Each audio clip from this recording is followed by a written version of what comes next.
அனைவருக்கும் இனிய காலை வணக்கங்கள். இன்றைய அமுத துளிகளிலே நாம் பார்க்க இருப்பது, எவனுடைய அறிவு நியாயமாக இல்லையோ அவன் எளிதில் கோபத்துக்கும் தீய எண்ணங்களுக்கும் இன்னா சொற்களுக்கும் இடம் கொடுத்து விடுவான்.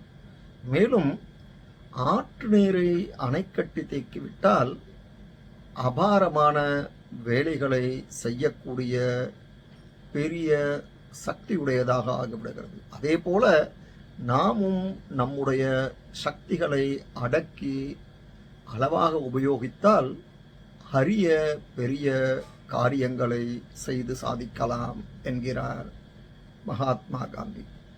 இந்த பதிவு உங்களுக்கு பயனுடையதாக இருப்பின் சப்ஸ்கிரைப் பண்ணவும், ஷேர் பண்ணவும். நன்றி, வணக்கம்.